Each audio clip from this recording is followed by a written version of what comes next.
اعوذ باللہ السمیع العلیم من الشیطان الرجیم من حمزہ ونفخہ ونفثہ بسم اللہ الرحمن الرحیم ربی یسر ولا تعسر وتمم بالخیر ربی زدنی علما وَلَقَدْ أَخَذَ اللَّهُ مِيثَاقَ بَنِي إِسْرَائِيلَ وَبَعَثْنَا مِنْهُمُ اثْنَيْ عَشَرَ نَقِيبًا وَقَالَ اللَّهُ إِنِّي مَعَكُمْ لَئِنْ أَقَمْتُمُ الصَّلَاةَ وَآتَيْتُمُ الزَّكَاةَ وَآمَنْتُمْ بِرُسُلِي وَعَزَّرْتُمُوهُمْ وَأَقْرَضْتُمُ اللَّهَ قَرْضًا حَسَنًا لَأُكَفِّرَنَّ عَنْكُمْ سَيِّئَاتِكُمْ وَلَأُدْخِلَنَّكُمْ جَنَّاتٍ تَجْرِي من تحتها الانہار فمن کفر بعد ذلك منکم فقد ضل سواء السبیل۔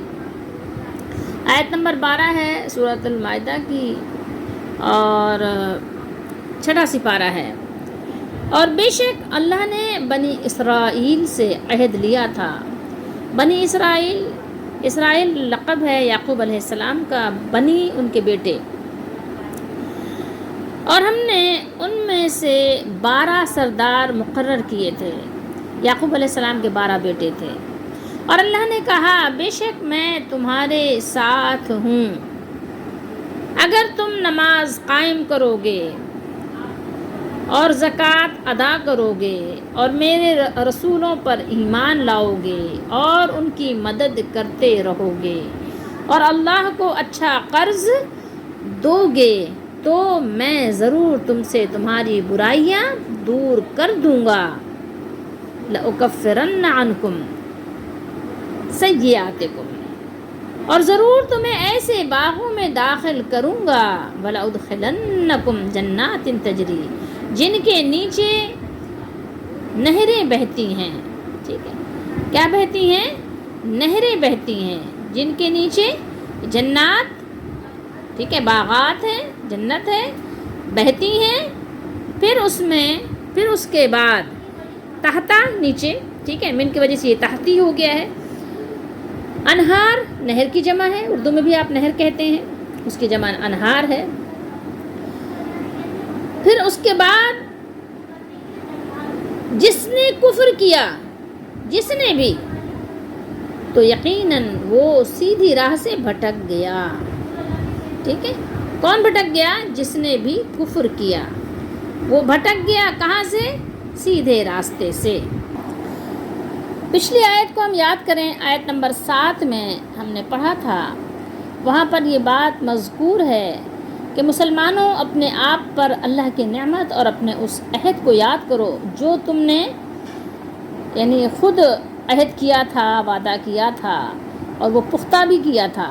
کیا تھا؟ تم نے کیا کہا تھا؟ سمعنا واطعنا، کہ ہم نے سنا اور ہم نے اطاعت کی، ہم نے بات مان لی۔ ٹھیک ہے، تو اب یہاں پر فرمایا کہ یہ عہد صرف تم ہی سے نہیں لیا گیا بلکہ تم سے پہلے بنی اسرائیل سے بھی اسی قسم کا عہد لیا جا چکا ہے۔ ٹھیک ہے، اس سے پہلے بھی، یعنی یہ اللہ کی سنت ہے، مگر انہوں نے عہد توڑ دیا۔ یاد رکھو، انہوں نے توڑ دیا۔ یہاں پر میری اور آپ کے لیے یہاں غور کا مقام ہے۔ انہوں نے بھی عہد توڑ دیا تو کیا ہوا؟ ذلت اور رسوائی کا شکار ہو گئے۔ لہٰذا تم ان جیسے مت بنو، اگر تم نے وہی کیا تو تمہارے ساتھ بھی وہی سلوک ہوگا جو ان کے ساتھ ہوا تھا۔ اور دیکھ لیجئے کہ جو ہم نے کیا تو ہم بھی کیا دیکھ رہے ہیں۔ ہمارے پاس بھی سوائے ذلت اور رسوائی کی کیا چیز ہے؟ کوئی چیز ایسی ہے کہ جو ہم یعنی کسی کے سامنے، کسی کے پاس، کسی کے درمیان بیان کر سکیں، کبھی اپنا سر اوپر کر کے بات کر سکیں؟ کیا ہمارے پاس کوئی ایسی چیز ہے؟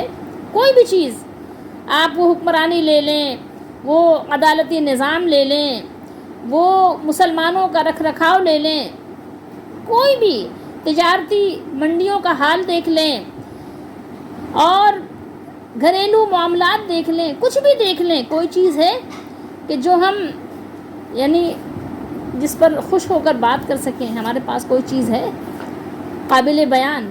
کچھ بھی نہیں ہے۔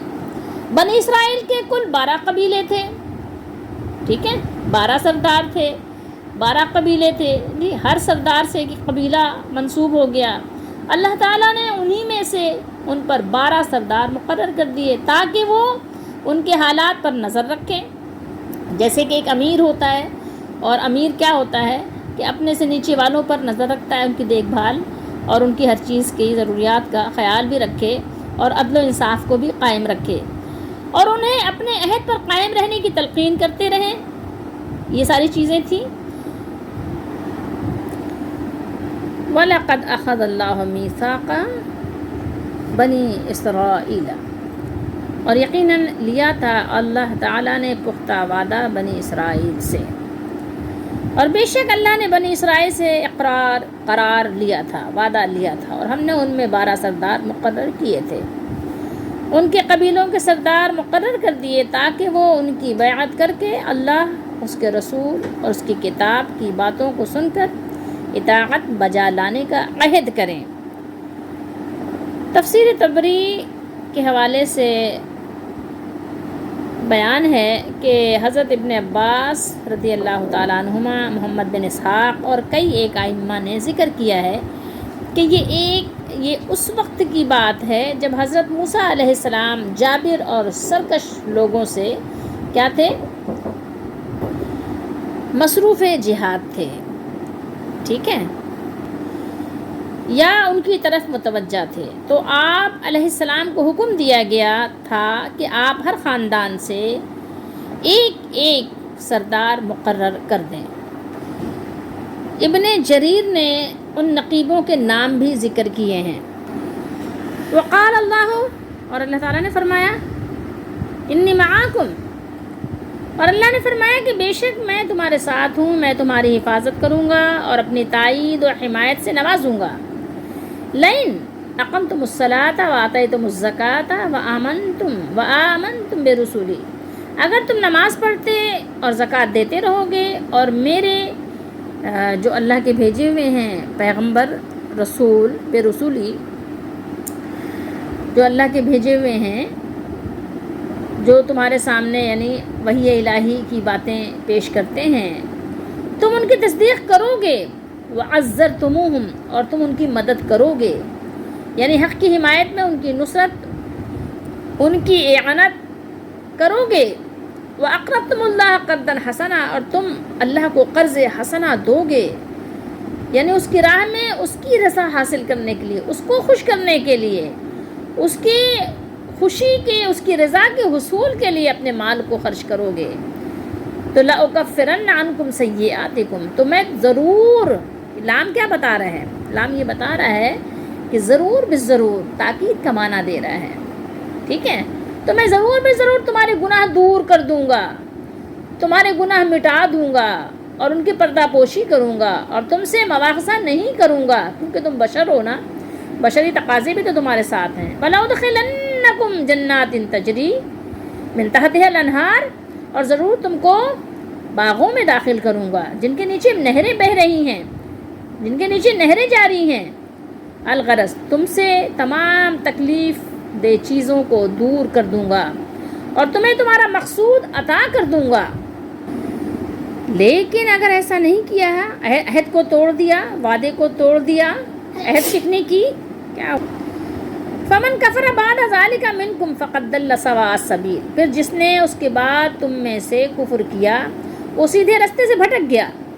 یعنی جس نے یہ پختہ عہد و پیمان کر کے اور اس کرنے کے بعد اسے توڑ دیا، اسے پیچھے ڈال دیا، اس کی پرواہ نہیں کی، اس کی مخالفت کی، اس کا انکار کیا، اس کے خلاف کیا، تو کیا ہوگا؟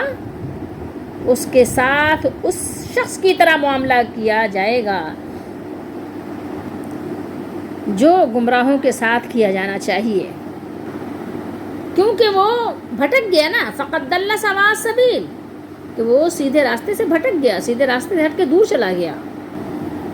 نقیب کسے کہتے ہیں؟ نقیب اس شخص کو کہتے ہیں جو کسی قوم کے صحیح حالات سے پوری طرح باخبر ہو اور ان کی بہتری اور برتری کا ذمہ دار ہو. بنی اسرائیل کے 12 قبیلے تھے. ہر قبیلے سے حضرت موسیٰ علیہ السلام نے ایک ایک فرد کو، ایک ایک آدمی کو لیا، مقرر کیا جو ان کے احوال پر آگاہ ہو اور ان کی اطاعت الہی کی، ان کو کیا کیا؟ اطاعت الہی کی ترغیب دیتا رہے. ٹھیک ہے، لیلۃ العقبہ میں جب یہ اصل میں لیلۃ العقبہ کیا ہے آپ کو تھوڑا سا بتا دوں کہ جب حج کے قافلے آتے تھے ہر جگہ سے، مدینہ شریف سے بھی جو قافلے آتے تھے، تو رسول اللہ صلی اللہ تعالیٰ علیہ وآلہ وسلم رات کے وقت، کیونکہ دن میں تو دشمن بہت ہوتے تھے، آپ صلی اللہ علیہ وآلہ وسلم کی تبلیغ میں رکاوٹ ڈالتے تھے، تو آپ صلی اللہ علیہ وآلہ وسلم رات کے وقت جا کر یہ حاجیوں کو، جو قبیلے کے لوگ آئے ہوئے ہوتے تھے دور دراز سے، ان کو جا کے آپ اللہ کا پیغام سناتے تھے۔ تو یہ مدینہ شریف سے بھی کچھ آئے تھے لوگ، تو آپ صلی اللہ علیہ وسلم نے ایک لیلۃ العقبہ ہوا، مطلب کئی یہ ہوئے تھے۔ تو بہرحال مختصر کر کے یہ کہ لیلۃ العقبہ میں جب مدینہ کے 70 مردوں اور 2 عورتوں نے رسول اللہ صلی اللہ علیہ وآلہ وسلم کے دست مبارک پر اسلام کی بیعت کی، تو آپ صلی اللہ علیہ وسلم نے بھی ان میں سے 12 آدمی منتخب فرمائے اور انہیں نقیب کا خطاب عطا فرمایا۔ وَعَزَّرْتُمُوهُمْ، یہ عزت و احترام کی وجہ سے کسی کی امداد کرنا، مخلص اور جان باز کارکنوں کے لیے اس آیت میں 3 انعامات کا مزدہ جانفزہ سنایا گیا ہے۔ سب سے پہلے یہ کہ اللہ تعالیٰ کی معیت، اللہ کا ساتھ ان کے شامل حال ہے، ٹھیک ہے، اللہ کی مدد ان کو حاصل ہوتی ہے۔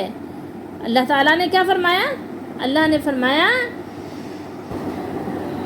انی معاکم، بے شک میں تمہارے ساتھ ہوں۔ تو سب سے پہلے خوشخبری یہ ہے کہ اللہ تعالیٰ ان کے ساتھ ہے، یعنی اللہ کی مدد، اس کی دستگیری ان بندوں کے ساتھ ہے۔ اب یہاں تھوڑا سا ٹھہر کر سوچئے کہ وہ انسان کتنا خوش نصیب ہے، اس کی خوش بختی کی کیا انتہا ہے، جس کو یہ سعادت حاصل ہو، جس کو یہ سعادت نصیب ہو کہ اس کے ساتھ اس کے رب کی مدد ہے، ٹھیک ہے، اس کی کامیابی کتنی یقینی ہے، جس کے ہر کام میں امداد الہی شریک ہو۔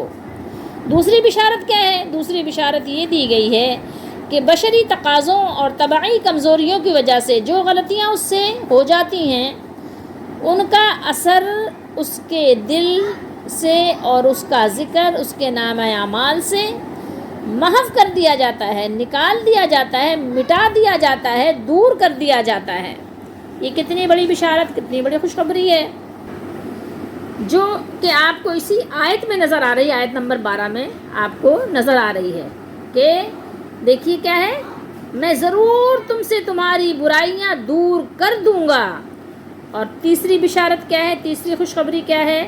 اور ضرور تمہیں ایسے باغوں میں داخل کروں گا۔ ضرور، یہ لام جو ہے لا نہیں ہے، یہ ولا ادخلنہم، ایک ہے لا اور ایک ہے حمزہ، ٹھیک ہے، یہ اس کو لا نہیں سمجھیے گا، یہاں بھی وہی ہے، لا اکفرن، اس کو لا کھینچ کے نہیں پڑھیں گے، صرف لا ہے، لا اکفرن، ٹھیک ہے، لأدخلن، ٹھیک ہے، لأدخلن، یہ دیکھیے گا، ٹھیک ہے، یہ لا نہیں ہے، یاد رکھیے گا اس کو، ٹھیک ہے۔ تو تیسری بشارت کیا دی گئی یہاں پر کہ تمہیں جو تمہاری قرار گاہ ہے، دائمی قرار گاہ، جہاں تمہیں ہمیشہ رہنا ہے، ماں کے سینا فی ابدا، جہاں فرمایا نا کہ یعنی جہاں جو تمہارا یعنی ہمیشہ ہمیشہ رہنا ہے، جہاں سے تمہیں کہیں نکلنا ہی نہیں ہے، تو وہ تمہاری دائمی قرارگاہ کیا ہوگی؟ جنت ہوگی، جنت نہیں بلکہ جنات ہوں گی، جنتیں ہوں گی، باغ نہیں باغات ہوں گے۔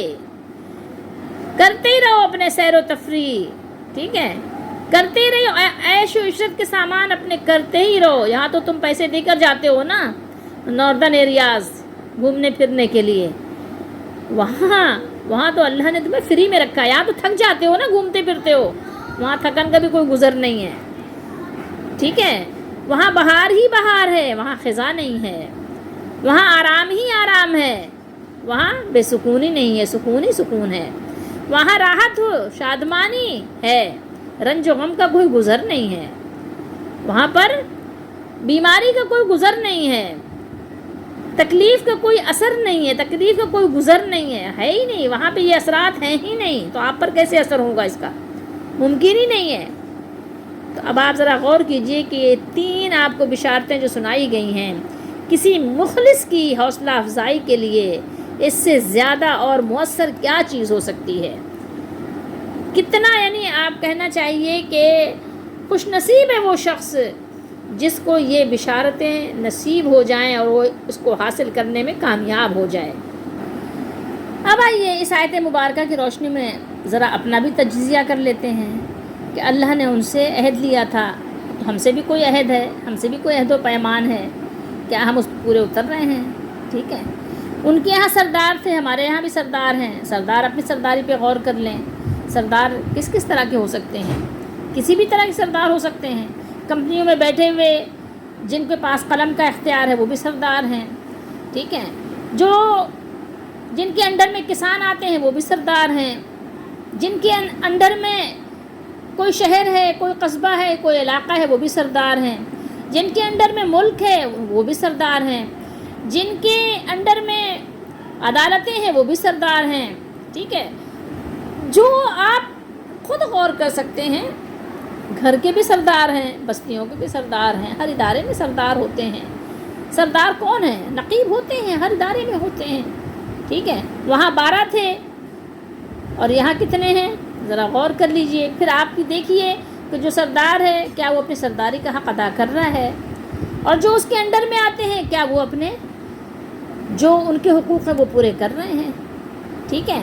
تو اب اگر کر رہے ہیں تو ٹھیک ہے، اللہ کا وعدہ ان کے ساتھ ہے کہ اللہ تعالیٰ کی دستگیری انہیں حاصل ہوگی، ٹھیک ہے۔ نماز قائم کرنے کا حکم ان کو بھی دیا گیا تھا، یہ ہمارے اوپر کوئی نئی نماز نہیں فرض ہوئی ہے، ٹھیک ہے۔ طریقہ کار ہاں نیا آپ کہہ سکتے ہیں، انداز نیا ہو سکتا ہے، ٹھیک ہے، دستور نیا نہیں ہے، اصول نیا نہیں ہے، اصول یہ پرانا ہے، دستور یہ پرانا ہے، ٹھیک ہے۔ طریقہ کار میں آپ کہہ سکتے ہیں اس میں جو ہے ظاہر ہے ہر اس میں تبدیلی ہوتی ہے، ٹھیک ہے، لیکن اصول سب کا ایک ہی ہے۔ تو نماز کیا ہم واقعی قائم کر رہے ہیں؟ کیا ہم ویسی نماز پڑھ رہے ہیں جس نماز کا ہم سے تقاضا ہے، جو نماز رسول اللہ صلی اللہ علیہ وسلم نے پڑھ کر دکھائی بھی ہے، سکھائی بھی ہے، بتائی بھی ہے، سمجھائی بھی ہے، ٹھیک ہے، اور کیا کیا ہے اور حکم بھی دیا ہے کہ یہ کرتے رہو۔ قرآن نے بھی حکم دیا ہے، اور اس قرآن کے پیغام کو رسول اللہ صلی اللہ علیہ وسلم نے بھی آپ تک بخوبی پہنچایا ہے۔ تو کیا ہم نماز کو اسی طرح قائم کر رہے ہیں؟ کیا ہم زکوٰۃ کو اسی طریقے سے ادا کر رہے ہیں؟ ٹھیک ہے، کیا ہم رسولوں پر ویسے ہی ایمان لائے ہوئے ہیں، یقین کر رہے ہیں؟ اگر کر رہے ہیں تو جو ہمارے معمولات ہیں کیا اس کے مطابق ہیں؟ ہماری جو شادیاں ہوتی ہیں اس کے مطابق ہیں؟ ہماری تقریبات اس کے مطابق ہیں؟ ہمارے عمل اس کے مطابق ہیں؟